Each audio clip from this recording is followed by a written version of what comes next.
एक ही गुरु के दो शिष्य हैं, सुदामा और कृष्ण, संदीपनी उपाध्याय इनके गुरु जी।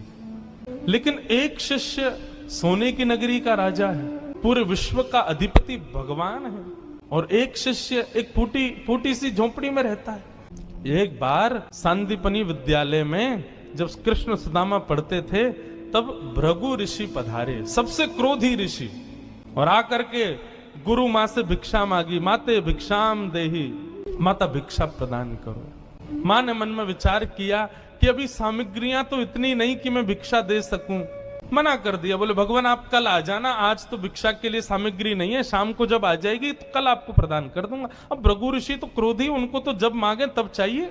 नेत्र बंद करके उन्होंने ध्यान लगा करके देखा, क्या इतनी बड़े गुरुकुल की रसोई में कुछ भी नहीं है। तभी उन्होंने पाया कि वन जाने वाले बालकों के लिए पोटली में मैया ने चने रख रखे हैं, कि जो बालक वन में जाएंगे पुष्प तोड़ के लाएंगे, लकड़ी तोड़ के लाएंगे, वो चने खा लेंगे वन में जाएंगे तो। उनके लिए चने रखे थे। भृगु ऋषि बोले बालकों की ज्यादा चिंता है, एक ऋषि द्वार पर आया उसकी चिंता नहीं है। थोड़ी दूर जाकर के अपने कमंडल के जल से श्रापित कर दिया, जो भी उन चनों को खाएगा वो लक्ष्मीहीन हो जाएगा, उसके जीवन से लक्ष्मी चली जाएगी, वो निर्धन हो जाएगा।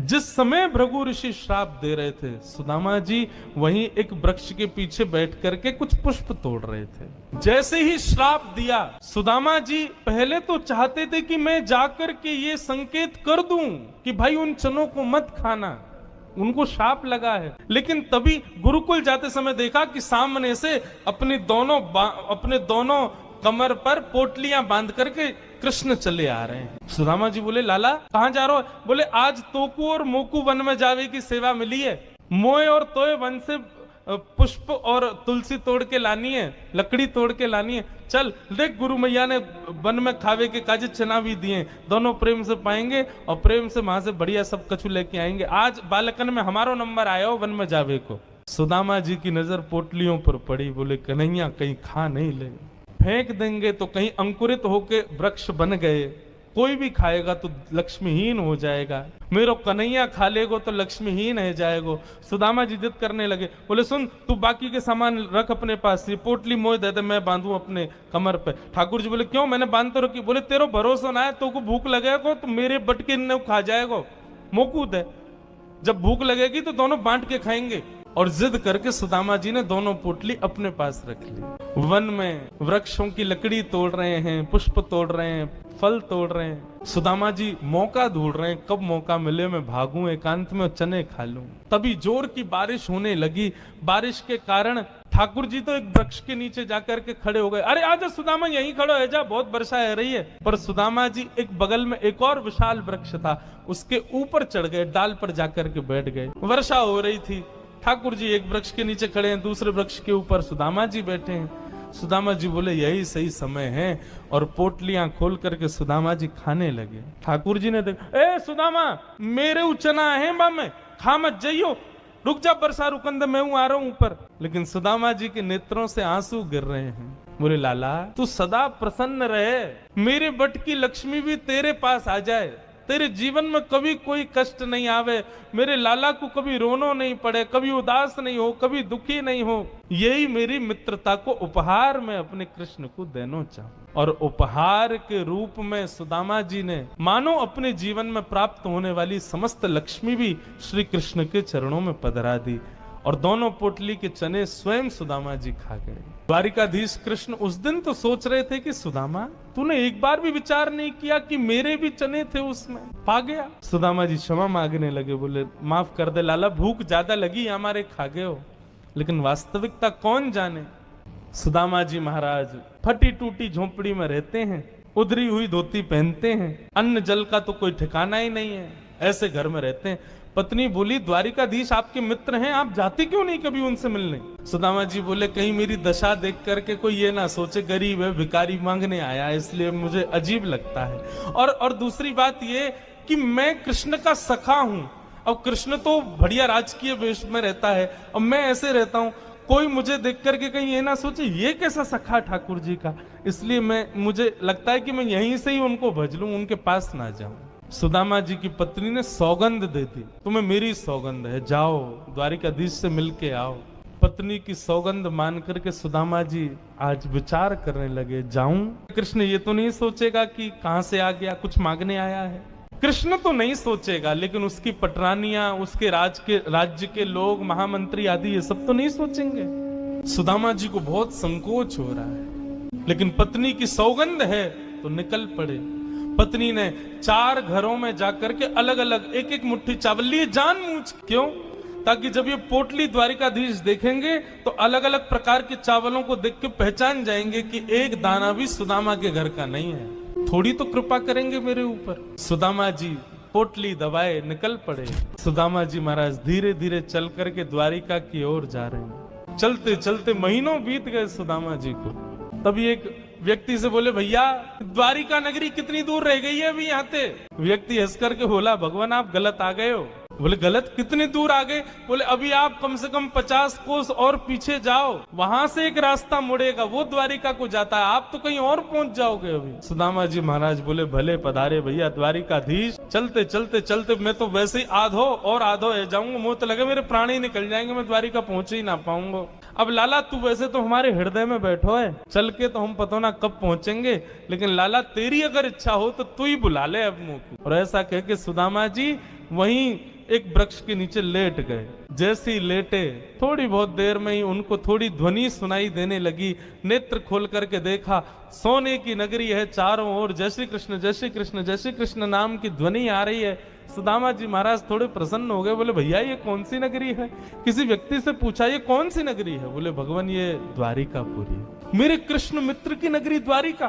बोले हाँ ये द्वारिकाधीश की नगरी द्वारिका। सुदामा जी तो नाचने लगे, जय हो वारे कन्हैया तेरी कृपा। भैया ये द्वारिकाधीश कहाँ बैठे होंगे? बोले सामने जो महल दिख रहा है इसी के राजा हैं द्वारिका, आप चले जाओ। सुदामा जी गए द्वारपालों से जाकर के बोले, भगवान मेरी फटी हुई धोती और मेरे पतले दुबले तन को देख करके आप ये मत सोचना मैं गरीब हूँ कुछ मांगने आया हूँ। पहले ही स्पष्ट कर दिया, मैं कृष्ण का सखा हूँ। हम दोनों एक साथ एक ही गुरुकुल में पढ़े हैं, नाम मेरा सुदामा है। आज अपने सखा से मिलने आया हूँ, आप कृपा करके उनको जाकर के ये बता दीजिए। और सुनिए, यदि वो बहुत व्यस्त हो तो उनको परेशान मत करो, आपके इतने बड़े महल में कोई खिड़की हो वहां से मुझको उनका दर्शन करा दो, मैं तो केवल उनको देखने आया हूं। द्वारपालों ने बंधुओं ससम्मान सुदामा जी को बिठाया। कहा महाराज द्वारिकाधीश प्रसाद पा रहे हैं, हम फिर भी निवेदन कर देते हैं। भीतर जाके द्वारपालों ने जैसे ही बताया, द्वार पर आपके सखा आए हैं, बचपन के मित्र हैं, नाम उन्होंने सुदामा बताया है। सुदामा नाम सुनते ही भगवान खा रहे थे, खाते खाते रुक गए। बोले क्या नाम बताया? बोले सुदामा। मेरे बचपन के सखा सुदामा आए हैं बाहर? बोले हाँ नाथ सुदामा जी आए। आप प्रसाद पा लीजिए, हमने उनको कह दिया है आप जब निवृत्त हो जाएंगे तब दर्शन कराएंगे। भगवान बोले प्रसाद ये आवश्यक है? मेरे मित्र आए सखाएं बाहर खड़े, तुम उनको बाहर ही छोड़ के आ गए। भगवान आज पहली बार बीच प्रसाद से उठ गए, दौड़े। महामंत्री, सेनापति, पत्नियां सब दौड़ रही हैं। ऐसा कौन आ गया जिसके लिए भोजन छोड़ के भागे? द्वार पर दीनहीन सी अवस्था है, सुदामा जी खड़े। भगवान ने जाकर के हृदय से लगा ली। बार बार उनके मुख को देखते हैं, फिर हृदय से लगाते हैं, फिर देखते हैं, फिर हृदय से लगाते हैं। अपने गले में गलवैया डाल करके लेकर के चल रहे हैं। फिर चलते चलते पता नहीं क्या होता है, ठाकुर जी फिर रोकते हैं, फिर हृदय से लगा लेते हैं, फिर चलते हैं, फिर हृदय, बार बार हृदय से लगा रहे हैं और रोने लग रहे हैं ठाकुर जी। रुक्मणी आदि पटरानियों ने ऐसा दृश्य पहले द्वारिका में कभी नहीं देखा। सुदामा जी को ले जाकर के द्वारिका के सिंहासन पर बिठाया। भगवान ने अपने नेत्र के अश्रुओं से सुदामा जी के चरणों को धोया और संपूर्ण जल द्वारिका के चारों दिशाओं में छिड़क दिया। बोले हमारी द्वारिका पवित्र हो जाएगी। सुदामा जी के चरणों का चरणामृत। सुदामा जी कह रहे हैं लाला मैं इन सबके योग्य ना हूं, ये सब कहा कर रहे हो भैया? ठाकुर जी बोले आप किसके योग्य हो और कौन किसके योग्य? मुझसे बढ़िया कोई नहीं जानता, चुपचाप बैठे रहो, जो कर रहे हैं करने दो। जो लक्ष्मी सदा के लिए विहीन हो गई थी, उस वही लक्ष्मी आज सुदामा जी के चरण पहुंच रही है। भगवान की सुदामा जी की थोड़ी मैत्री चर्चा हुई। सुदामा जी से भगवान ने पूछा, सुदामा जी ब्याह हो गए आपके? बोले हाँ लाला है क्यों ब्याह। बोले ब्याह कर लिया, हमको नहीं बुलाया। बोले लाला कर्जा लेके ब्याह कियो और आप ब्याह में भी सबन को भोजन करावे के चक्कर में मैं और तेरी भाभी तो भूखे ही रहे। 4 दिन बाद पड़ोसी ने आके भोजन दियो तब जाके तो पेट भरो। अब वहां में तो को बुलाते तो लाला तो पवानो तो बहुत दूर की बात, अब तू आते तो तेरे संग घोड़ा आते, सैनिक आते, इनको ही नहीं पवा पाते। ऐसे ब्याह में फिर हम कैसे बुलाते लाला? हमारे निमंत्रण नहीं दियो। मेरी छोड़ लाला तू बता तेने ब्याह कर लियो?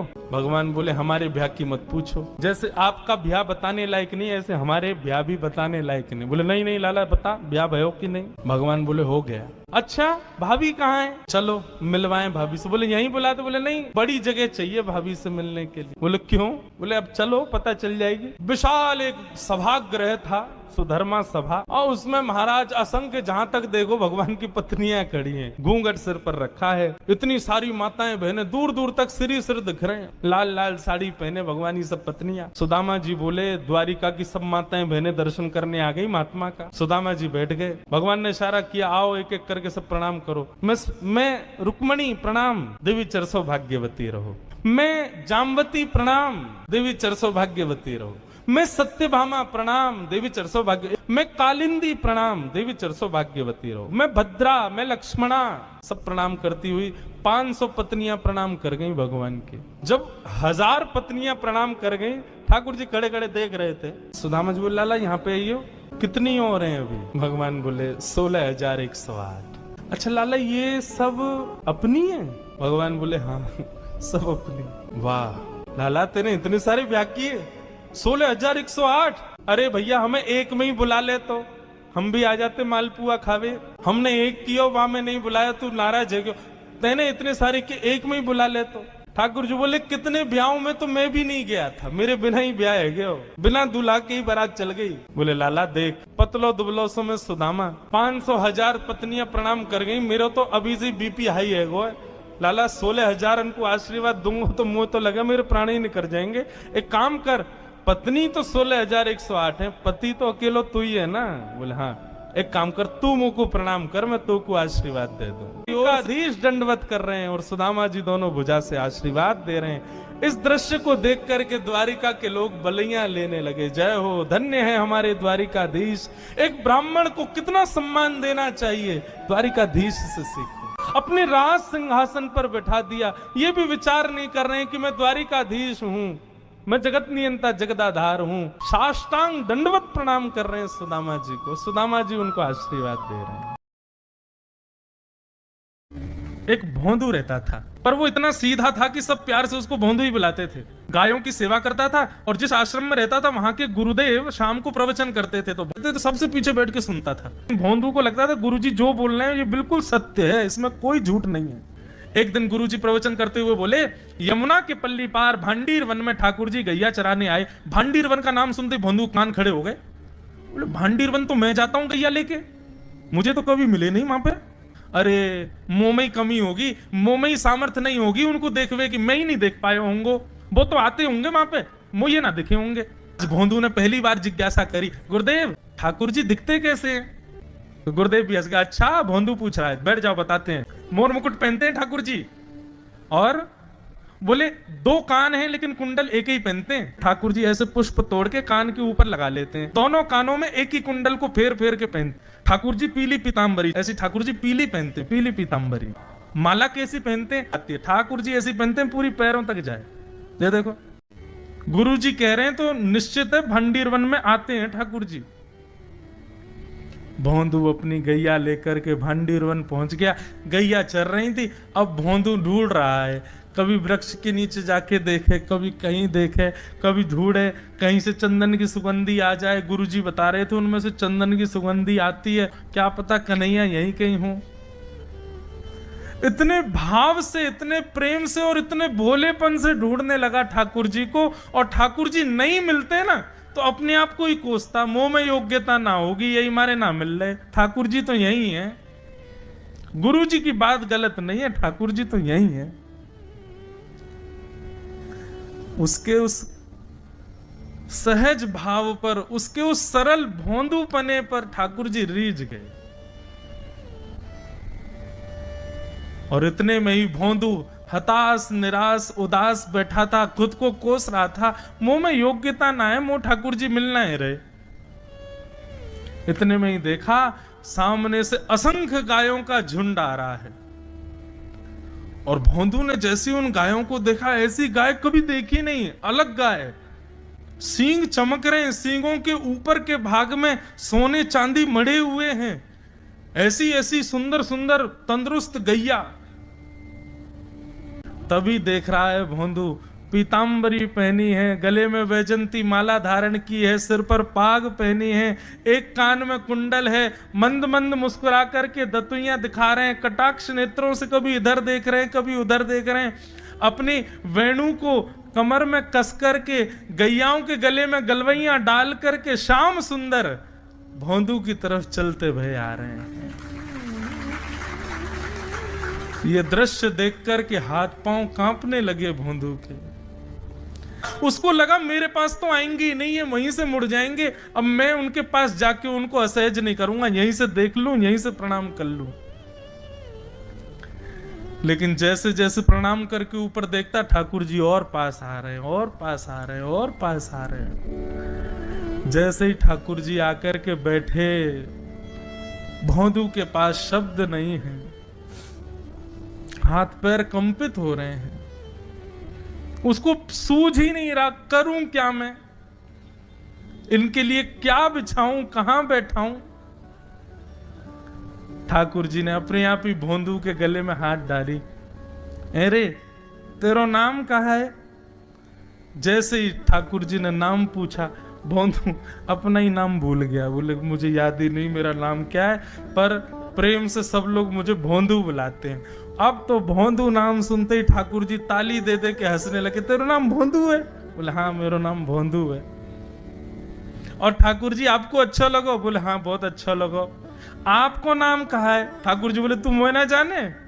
बोले जानू तो ना हूं, लेकिन गुरुजी ने जैसा रूप बताया वैसो ये आपको, तो आप कहीं नंद नंदन तो नहीं हो? ठाकुर जी बोले हाँ मैं नंद नंदन नहीं हूं, यशोदा जी को लाला, नंद जी को लाला। भोंदू बोलो जय हो भगवान, आज आपके दर्शन है गए। गुरु जी और सब बालकन को तो आप शायद रोज ही मिलते होंगे, लेकिन मैं ही अभागो, मोको आप आज ही मिले हो। ठाकुर जी बोले अब चल बात मत बनावे, जल्दी कछु खवा, मुझको भूख लग रही है। भोंदू एक कपड़े में रोटी बांध के उसमें मिर्च और गुड़ रख करके लेके गया। 2 रोटी थी। भोंदू ने जैसे खोली, एक रोटी ठाकुर जी के सामने धर दी, एक अपने पास रख ली। बोले मैं भी तो खाऊंगा।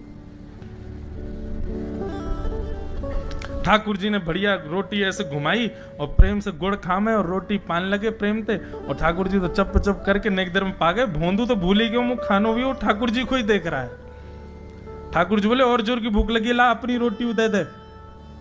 भोंदू बोलो मुंह को भी भूख लगी है। बोले अच्छा चल आधी आधी खा ले, या मैं आधी तू खा ले आधी मैं खा लूं, दोनों खा लिए। कल तो नेक्स्ट से ज्यादा सी रोटी ले आइयो, भूख ज्यादा लगे, और सुन यही समय आइयो, मिलूंगा कल भी तोते। ठाकुर जी अपने मार्ग पर चले गए। भोंदू इतना प्रसन्न है, बोले आज मुझको ठाकुर जी मिल गए। गुरुदेव के प्रवचन का समय हो गया, भोंदू पीछे जाके बैठ गया, अपने गुरुदेव को प्रणाम करे, इनकी कृपा से ठाकुर जी मिले। उसने किसी को नहीं बताया, उसको लगा सबको ही मिलते हैं भगवान, मुझे ही मिले हैं बहुत दिन बाद। दूसरे दिन भोंदू खूब सारी सामग्री रसोई घर में इकट्ठा करके जाने लगा। किसी ने जाके गुरुदेव से कह दिया कि भोंदू बहुत सारी सामग्री ले जा रहा है। गुरुदेव ने जाके कही भोंदू इतनी सामग्री ले जा रहे हो भैया, वो भंडारो करेगो का? नहीं गुरुजी भंडारो तो नहीं करूंगा, वो नंद नंदन आम है, वो यशोदा नंदन मदन मोहन, वो अपनी गैया चरा के आए, कल भी आए, मेरी रोटी खा गए, मैं भूखो ही रहेगो कल। या हमारे ज्यादा सी ले जा रहा हूं, बेचारे बहुत भूखे आए कल, कि उनको पेट भर जाएगा, मैं भी पा लूंगा, या हमारे गुरुजी आज ज्यादा सामग्री ले जा रहा हूं। गुरुदेव ने मन में सोचा ये बात कोई और कहे तो अविश्वास किया जा सकता है, लेकिन भोंदू झूठ नहीं बोलता। भोंदू कभी झूठ नहीं बोलता, भोंदू की बात पर विश्वास करना ही पड़ेगा। गुरुदेव बोले सुन सुन, ठाकुर जी आए थे? बोले हाँ। अच्छा उनका रूप कैसा था? जैसा रूप आपने बताया था ना गुरुजी, बिल्कुल वैसा, ऐसे कटाक्ष नेत्र, मोती जैसे दांत, ठाकुर जी की मुस्कान ऐसी, पाग ऐसी, कान ऐसे। गुरुदेव के तो नेत्र बंद हो गए, वे सब अनुभव करने लगे। लेकिन गुरुदेव बोले रूप कैसा भी बता दे, चरण यदि इसने बता दिए तो मैं मान जाऊंगा कि ठाकुर जी थे। अच्छा तूने चरण देखे? बोले हाँ गुरुजी मैंने चरण देखे। चरण कैसे थे? ठाकुर जी के चरण जब वो चल करके आगे बढ़ते हैं ना तो चिन्ह बन जाते हैं, कहीं ध्वजा बनी थी, कहीं शंख बना था, कहीं कुछ बना था, और उनके जो नखून है ना, उनमें से ऐसा लगता है मानो जैसे कोमल का पराग हो, कमल का पराग हो, और चरणों का रंग कैसा, जैसे मानो जैसे गुरुदेव कमल होता है ना, कमल की आकृति, ऐसे ठाकुर जी के चरण। जब चरण का यथावत वर्णन भोंदू ने कर दिया, गुरुदेव समझ गए, बोले निश्चित ठाकुर जी आते, नहीं तो भोंदू कहां जाने, इतनी बुद्धि नहीं है उस पे कि वो इतना सब कुछ ढूंढ धाड़ के मुझे बताए। भोंदू एक काम करेगा? बोले हाँ। ठाकुर जी आएंगे तो तेरे सखा बन गए? बोले हाँ। तो उनको लेकर के आश्रम आ जा, यहां पे आ जा। भोंदू बोला कि इतने योग्य बालक हैं, लेकिन ठाकुर जी ने किसी से नहीं कही, मुझसे कही है। अगर मैंने ये काम नहीं किया तो मेरा जीवन व्यर्थ है। भोंदू को लगा ठाकुर जी सबसे ही मिलते हैं, गुरु जी किसी से भी कह के बुलवा लेते, मुझको काम दिया। भोंदू ने तो उसको अपने हृदय में ले लिया, अब ये काम मुझे करना है। बोले गुरु जी मैं वचन दे के जा रहा हूं, ठाकुर जी को मैं लेके आऊंगा। जा बेटा। भोंदू वन में चला गया। अब तो उसको मिलने की भी एक्साइटमेंट नहीं है और कोई उसके मन में भाव ही नहीं है, उसको ये है बस ठाकुर जी को मैं ले जाऊं। जाकर के बैठा, ठाकुर जी अपनी गैया चराते भये, ठाकुर जी आए, रूप देख करके फिर से भावुक हो गया भोंदू। ठाकुर जी आकर के बैठ गए, बोले चल जल्दी निकाल रोटी, भूख लगी है मुंह को। भोंदू सजाता जा रहा है, थाली ठाकुर जी को देता जा रहा है। बोले जय जय, एक प्रार्थना करूं? बोले करो। आप मेरे संग मेरे सखाओ ना आप? बोले हाँ तेरो सखाऊं, तो मेरी बात मानोगे? बोले कहा, आप मेरे संग आश्रम चलो गुरु जी के पास। ठाकुर जी रोटी पाते जा रहे, ठाकुर जी ने अनसुनी कर दी बात। बोले जय जय कछु कहो ना, आप चलोगे ना? ठाकुर जी बोले हम तेरे सखा हैं, तेरे गुरु जी के सखा नहीं है। तू मोते मिल, तू मेरे संग खा, तू मेरे संग रहे, तू कछु कर, तो कुछ सब अधिकार है, लेकिन ये हम गुरु जी ते मिल बातें मिल ये सब हम नहीं करेंगे। हम बस तेरे सखाएं, तो ये जाने और कोई ये ना जाने। ए जय जय ऐसे मत कहो ना, वे नहीं बताते तो मैं तो आपको देख ही नहीं पाता, मैं तो आपको जानता ही ना हूं। उनने ही तो मुझको बताई कि आप भांडीर बनाते हो, आपका रूप ऐसा है, उनने कृपा करके मुझको आपसे मिलवाए हो, वही हमारी मित्रता के मूल आधार है, उनसे तो मिलवे चलो ना। ठाकुर जी बोले देख ज्यादा जिद मत करे, हमने तो उसे एक बार कह दी हम नहीं जाएंगे नहीं जाएंगे नहीं जाएंगे।